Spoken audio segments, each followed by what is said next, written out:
कोई भारत माता की जय नहीं बोल रहा है। भारत माता की जय होना चाहिए ना। झारखंड से हम जानते हैं, झारखंड को कोई नहीं जानता है। पहले झारखंड को कोई चिन्हे तो। आज पबजी खेलते हैं, कहाँ से हो भाई? झारखंड से हो, कोई जान रहा है? ये गुस्सा झारखंड के एक युवा का है, लेकिन ये फ्रस्ट्रेशन पूरा झारखंड महसूस करता है। और दोस्तों, ये फ्रस्ट्रेशन जस्टिफाइड भी है। आखिर झारखंड देश के उन चुनिंदा स्टेट्स में से है जिनकी फॉर्मेशन करने का मूल आधार ही डेवलपमेंट था। ईयर 2000 से पहले झारखंड बिहार का हिस्सा हुआ करता था, लेकिन गवर्नमेंट के कंटिन्यूअस नेग्लिजेंस और पॉपुलेशन के एक्सप्लॉइटेशन ने यहाँ एक मूवमेंट को जन्म दिया। इस मूवमेंट में झारखंड रीजन को सेपरेट करके एक अलग राज्य बनाने की डिमांड की गई, और ये डिमांड साल 2000 में फुलफिल भी हो गई। But the sad part is, इस डिवीजन के 24 साल बाद भी झारखंड भारत के सबसे बैकवर्ड स्टेट्स में से एक माना जाता है। आज इस स्टेट को rich state of the poor का टाइटल मिला है, और इसके मल्टीपल रीजंस हैं। पहला रीजन है इसकी मिनरल वेल्थ, क्योंकि इस अकेले स्टेट के पास भारत की 2/5 मिनरल वेल्थ है। देश का 27% कोल, 26% आयरन ओर और 18% कॉपर इसी स्टेट से आता है। लेकिन इसके बावजूद यहाँ के लोग आज भी बेहद गरीबी में जी रहे हैं। नीति आयोग की national multi dimensional poverty index report के अकॉर्डिंग आज भी झारखंड की 23.34% पॉपुलेशन मल्टी डायमेंशनली पुअर है। यानी ये स्टेट आज भी हेल्थ, एजुकेशन और स्टैंडर्ड ऑफ लिविंग के इंडिकेटर्स में लैग करता है।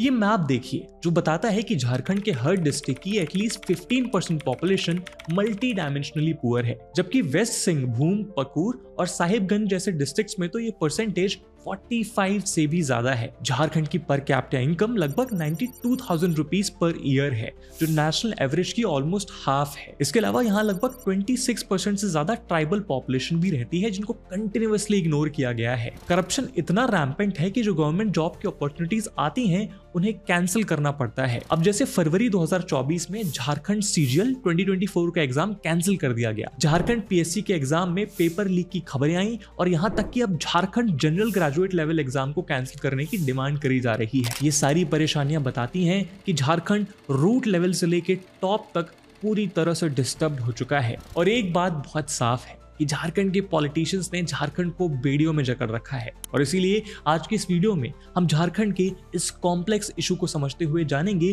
कि कैसे failed government policies, mafias, goonda raj और नक्सलिज्म ने झारखंड को rich state of the poor बना दिया है।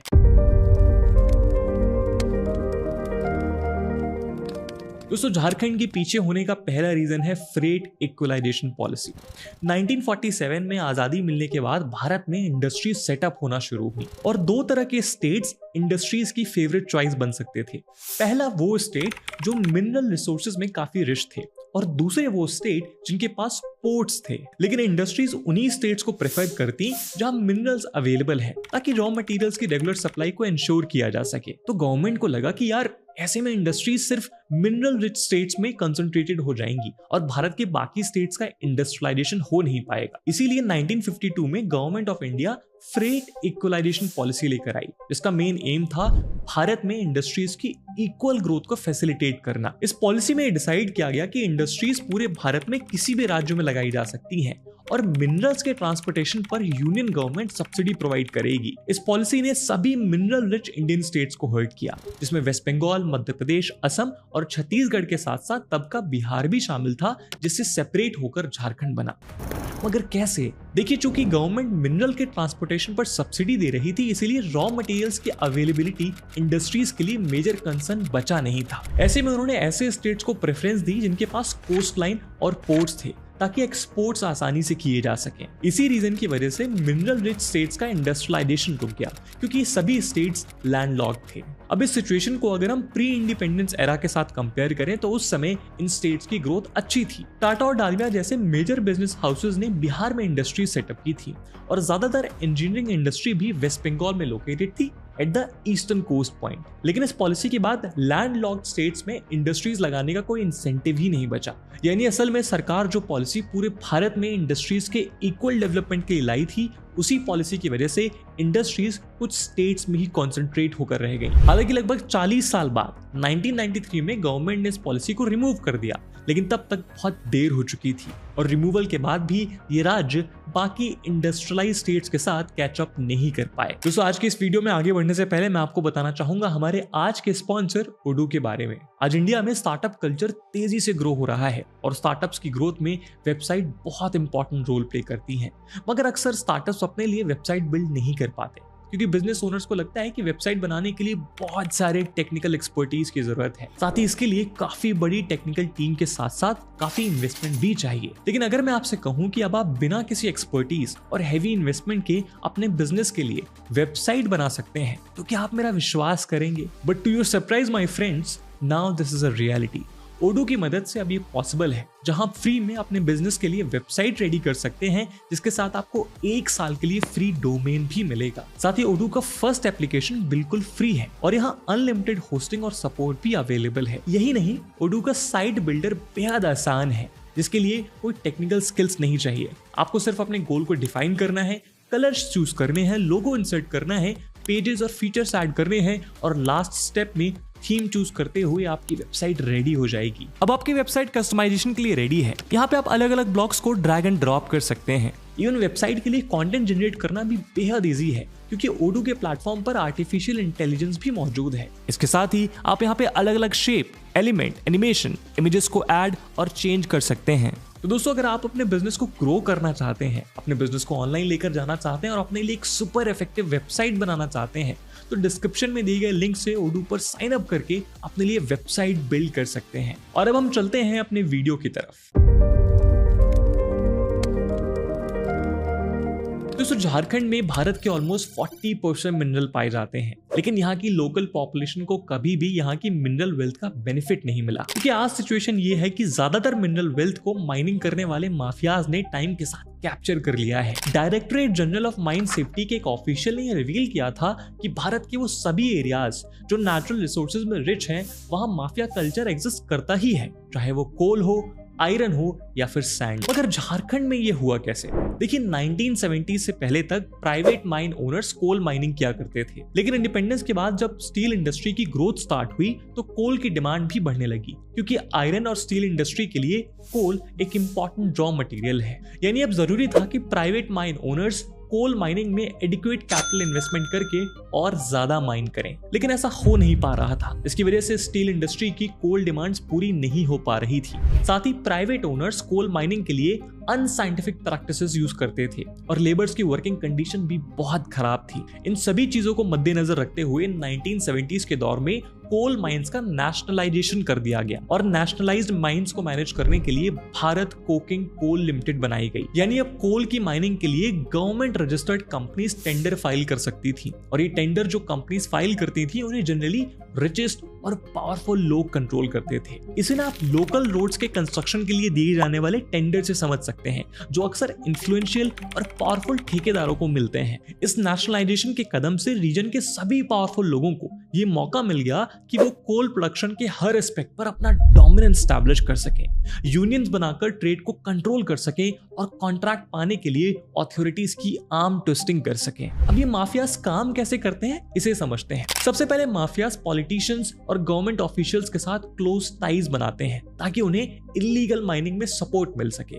इस सपोर्ट के बदले पॉलिटिशियंस को फंडिंग मिलती है, जिसका इस्तेमाल वो पॉलिटिकल कैंपेन्स को फंड करने में और अपने पर्सनल कामों के लिए करते हैं। इसकी वजह से एक ऐसी साइकिल क्रिएट हो जाती है जहां पॉलिटिशियंस पावर में आने या बने रहने के लिए ऐसे कोल माफियाज के सपोर्ट पर डिपेंडेंट हो जाते हैं। दूसरी तरफ गवर्नमेंट ऑफिशियल्स को ब्राइब किया जाता है, इसके चलते वो भी इलीगल माइनिंग को आंख बंद करके देखते रहते हैं और कोई एक्शन नहीं लेते। सेकेंडली, माफियाज अपने लिए लोकल पॉपुलेशन का सपोर्ट रेडी रखते हैं। इसके लिए माफियाज लोकल पॉपुलेशन को जॉब प्रोवाइड कर देते हैं, जिसकी वजह से लोकल लोग अपने इकोनॉमिक सर्वाइवल के लिए इन माफियाज पर डिपेंडेंट हो जाते हैं। इसका मतलब ये है कि अगर किसी गलत काम के खिलाफ लोकल पॉपुलेशन आवाज उठाएगी तो उनके लाइवलीहुड पर खतरा आ जाएगा। कुछ इस तरह से माफियाज कोल इंडस्ट्री को कंट्रोल करने का काम करते हैं। और दोस्तों, ये जो माफियाज है ना, ये सिर्फ ब्राइबरी या पॉलिटिशियंस के साथ नेक्सस में इन्वॉल्व होने तक सीमित नहीं है, बल्कि ये एक्सटॉर्शन और कोल की चोरी तक में एंगेज्ड है। अब जैसे कि गवर्नमेंट का रूल ये कहता है कि कोल की माइनिंग आउटसोर्स की जाएगी,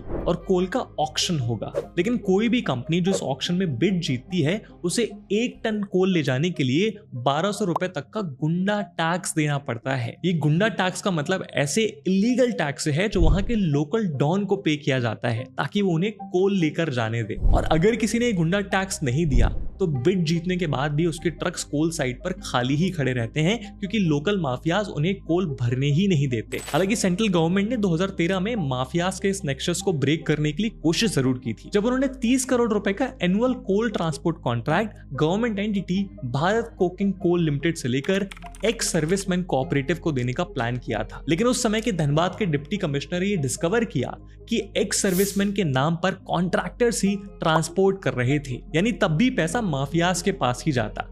यही रीजन है कि भारत कोकिंग कोल लिमिटेड हर साल 32 मिलियन टन कोल प्रोड्यूस करता है, जिसमें से 10 मिलियन टन चोरी हो जाता है।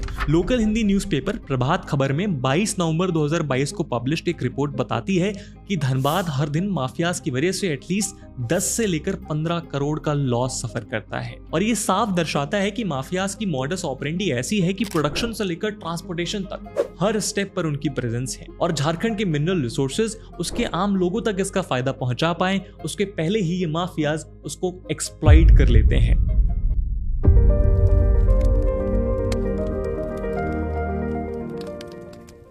झारखंड के पिछड़े होने के पीछे दोस्तों तीसरा मेन रीजन है झारखंड की अनस्टेबल पॉलिटिक्स। झारखंड की फॉर्मेशन आज से लगभग 24 साल पहले हुई थी, लेकिन अपने छोटे से इतिहास में ये राज्य 13 चीफ मिनिस्टर्स देख चुका है, यानी यहाँ एक चीफ मिनिस्टर एवरेज 2 साल के लिए रूल कर पाता है। इसके कंपैरिजन में पड़ोसी राज्य बिहार और यूपी में सीएम का एवरेज टेन्योर लगभग 3.5 साल का रहा है। सिर्फ पहले 14 साल में यहाँ 9 बार सरकार बदली और 3 बार प्रेसिडेंट रूल लगाया गया। राज्य की फॉर्मेशन के बाद सबसे पहले बीजेपी के बाबूलाल मरंडी झारखंड के पहले चीफ मिनिस्टर बने, जो लगभग 2 साल 3 महीने तक पावर में रहे। फिर आने वाले बाकी 13 चीफ मिनिस्टर्स को भी आप इस लिस्ट में देख सकते हैं, लेकिन इस लिस्ट में सिर्फ एक चीफ मिनिस्टर ऐसे रहे जिन्होंने 5 साल का टेन्योर पूरा किया, और वो है रघुवर दास। अब इस पॉलिटिकल इंस्टेबिलिटी के बहुत सारे इल इफेक्ट्स होते हैं, जैसे कि कंसिस्टेंट पॉलिसीज नहीं बन पाती और ना ही उन पॉलिसीज पर कंसिस्टेंटली काम हो पाता है। इकोनॉमिक ग्रोथ हैम्पर होती है क्योंकि इंडस्ट्रीज भी ऐसे स्टेट को प्रेफर नहीं करेंगी जहां अनस्टेबल गवर्नमेंट हो, और साथ ही हर गवर्नमेंट ये सोचकर काम करती है कि कैसे ना कैसे करके अगले इलेक्शन में सरकार बनाई जाए। लॉन्ग टर्म पॉलिसीज के बारे में कोई नहीं सोचता। पर सोचने वाली बात है कि होता क्यों है इतनी अनस्टेबल पॉलिटिक्स झारखंड में। देखिए, सबसे बड़ा रीजन है इलेक्शन में मल्टीपोलर कॉन्टेस्ट। झारखंड एक ऐसा राज्य है जहां के इलेक्शंस में कभी भी कोई सिंगल पार्टी डोमिनेट नहीं करती है, बल्कि यहां भारत के 2 बिगेस्ट नेशनल पार्टीज बीजेपी और कांग्रेस के अलावा झारखंड मुक्ति मोर्चा और आरजेडी जैसी पार्टीज भी फाइट करती हैं। और हर पार्टी का अपना एक अलग वोट बैंक भी है, जिसकी वजह से वोट्स डिवाइड हो जाते हैं और किसी एक पॉलिटिकल पार्टी को क्लियर मेजोरिटी नहीं मिलती।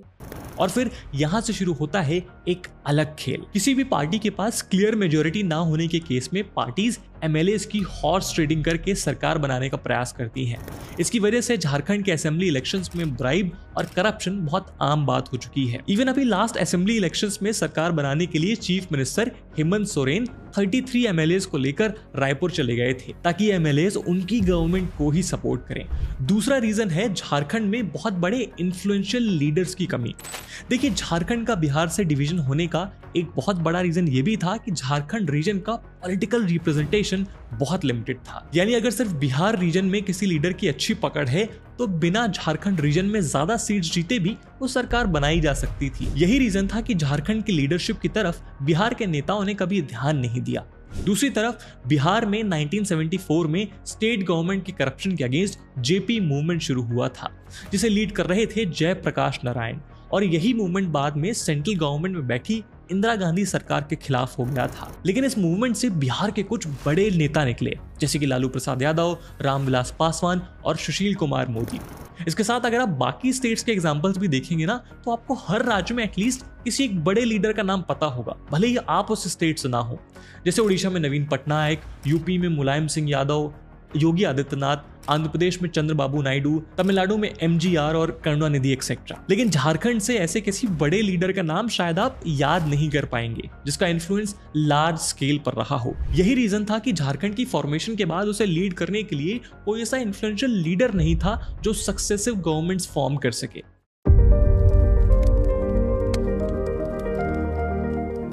दोस्तों झारखंड में नक्सलिज्म बड़े लंबे समय से प्रेवलेंट रहा है, जिसके मल्टीपल रीजंस रहे। डेटा के अकॉर्डिंग झारखंड की 26% से ज्यादा पॉपुलेशन ट्राइबल पॉपुलेशन है, लेकिन गवर्नमेंट ने कभी यहाँ के ट्राइबल्स की नीड को नहीं समझा और यहाँ की ट्राइबल पॉपुलेशन के प्रति पॉलिटिकल सिस्टम काफी इनसेंसिटिव रहा है। इंडिपेंडेंस के बाद भी मिनरल्स और रिसोर्सेज के लिए इनके जंगल्स और जमीन ली गई। माइनिंग ऑपरेशन से लेकर डेवलपमेंट प्रोजेक्ट्स तक के लिए यहाँ की ट्राइबल पॉपुलेशन का मैसिव डिस्प्लेसमेंट हुआ और फॉरेस्ट कंजर्वेशन एक्ट जैसे लॉज ने यहाँ की लोकल ट्राइबल पॉपुलेशन का जंगल पर से अधिकार खत्म करने की कोशिश की। इसके अलावा यहाँ की ट्राइबल पॉपुलेशन के पास स्कूलिंग, इलेक्ट्रिसिटी, वाटर, रोड्स और जॉब जैसी बेसिक नेसेसिटी भी नहीं है और साथ ही यहाँ पर चाइनीज कम्युनिस्ट पार्टी और माओ ज़ेडोंग का भी काफी इन्फ्लुएंस रहा है। यही रीजन है कि यहाँ नक्सलाइट्स का स्लोगन था, China's path is our path, China's chairman is our chairman. कुछ इस तरह से झारखंड में नक्सलिज्म ने अपने पैर पसारने शुरू किए, जिसने झारखंड की ओवरऑल डेवलपमेंट पर ब्रेक लगा दिया। अब नक्सलिज्म की वजह से इंडस्ट्रीज और बिजनेसेस यहाँ आने से हिचकते हैं। हालांकि गवर्नमेंट ने यहाँ पर नक्सलिज्म की प्रॉब्लम को सॉल्व करने के लिए स्टेप्स भी लिए, जैसे रिहैबिलिटेशन और रीसेटलमेंट पॉलिसी लाई गई, ताकि जिन्होंने भी इंडस्ट्रियल ग्रोथ की वजह से अपनी लैंड खोई है उन्हें लैंड, जॉब्स, वोकेशनल ट्रेनिंग और हाउसिंग बेनिफिट्स दिए जा सके। और जो शेड्यूल्ड ट्राइब और फॉरेस्ट ड्वेलर्स सालों से जंगल्स में रह रहे थे, उनके राइट्स के लिए फॉरेस्ट राइट्स एक्ट लाया गया और ऐसे स्टेप्स की वजह से आज झारखंड में नक्सलिज्म ऑलमोस्ट 90% खत्म हो चुका है और सिर्फ 5 डिस्ट्रिक्ट्स तक ये आज लिमिटेड है। दोस्तों झारखंड एक ऐसा राज्य है जिसे मेन स्ट्रीम में लाना बहुत जरूरी है, क्योंकि इसके बिना भारत के डेवलपमेंट की कल्पना नहीं करी जा सकती। भले ही महाराष्ट्र, गुजरात और तमिलनाडु जैसे राज्य भारत के ग्रोथ इंजन माने जाते हैं, लेकिन यह भी सच है कि इन ग्रोथ इंजन्स को चलाने के लिए जो कोयला, लोहा और बाकी रिसोर्सेस चाहिए, उसका बड़ा हिस्सा झारखंड से ही आता है। और झारखंड में वो सारी क्षमताएं हैं जो इसे भारत का एक लीडिंग स्टेट बना सकती हैं। बस जरूरत है एक सॉल्यूशन बेस्ड अप्रोच की, ताकि झारखंड की एग्जिस्टिंग प्रॉब्लम्स को सॉल्व किया जा सके। सबसे पहले तो झारखंड को जरूरत है एक स्टेबल गवर्नमेंट की, ताकि स्टेट में कंसिस्टेंट पॉलिसीज बननी शुरू हो। स्टेट गवर्नमेंट की रिस्पॉन्सिबिलिटी होगी कि अपने यहाँ करप्शन को खत्म करे, इंफ्रास्ट्रक्चर को डेवलप करे, इंडस्ट्रीज को डेवलप करे, जॉब अपॉर्चुनिटीज क्रिएट करे और सिटीजन्स को एम्पावर करने के लिए एजुकेशन से लेकर वाटर और इलेक्ट्रिसिटी जैसी बेसिक फैसिलिटीज प्रोवाइड करें। इसके बाद अगर झारखंड को अपने रिसोर्सेज का फुल पोटेंशियल रियलाइज करना है तो माइनिंग माफियाज पर नकेल कसनी जरूरी है। माइंस के नेशनलाइजेशन के बाद वैसे भी यहाँ के रिसोर्सेज पर सिर्फ अमीर और पावरफुल लोगों का कब्जा रहा है, तो बेटर अप्रोच ये होगी कि यहाँ प्राइवेट इंडस्ट्रीज को इन्वाइट किया जाए, जो ना सिर्फ यहाँ के रिसोर्सेज को प्रॉपरली हैंडल कर सके, बल्कि यहाँ के लोगों को जॉब्स के साथ साथ अच्छी लाइफ भी दे सके। फॉर एग्जाम्पल झारखंड में ही जमशेदपुर सिटी एक केस स्टडी के रूप में मौजूद है, जिसे टाटाज ने अपनी प्लान्ड इंडस्ट्रियल सिटी के रूप में डेवलप किया था और आज ये झारखंड की लार्जेस्ट और one of the most productive city है। लेकिन दोस्तों मेरा मानना है कि इन सारे चेंजेस के साथ साथ ना झारखंड का पब्लिक परसेप्शन चेंज करना बहुत जरूरत है, क्योंकि झारखंड की छवि ऑलरेडी एक गरीब और अंडर डेवलप्ड स्टेट की है, इसे चेंज करने की जरूरत है। आज झारखंड के जो लोग, जो युवा, जो बुजुर्ग, जो बच्चे इस वीडियो को देख रहे हैं, मैं उनसे अपेक्षा करूंगा कि वो अपने राज्य को लेकर थोड़े पॉजिटिव होंगे। मैं मानता हूं कि कठिनाइयां हैं, मैं मानता हूं कि परेशानियां हैं, पर आप हैं झारखंड का भविष्य। आप हैं वो लोग जो अब मेहनत करके अपने राज्य की दिशा बदल सकते हैं और दशा भी। इसी उम्मीद के साथ दोस्तों आज के वीडियो को मैं यही विराम दूंगा। आपका इस पूरी केस स्टडी को लेकर क्या सोचना है, क्या परसेप्शन है, क्या बेहतर हो सकता है, क्या बुरा है, क्या ग्राउंड रियलिटी है, ये सब कुछ मैं आपसे कमेंट सेक्शन में जानना चाहूंगा। आई होप आपको वीडियो पसंद आई होगी और अगर पसंद आई है तो उसे अपने दोस्तों, रिश्तेदारों के साथ जरूर शेयर करिएगा। मैं मिलता हूं आपसे अगली वीडियो में, तब तक के लिए जय हिंद, जय भारत।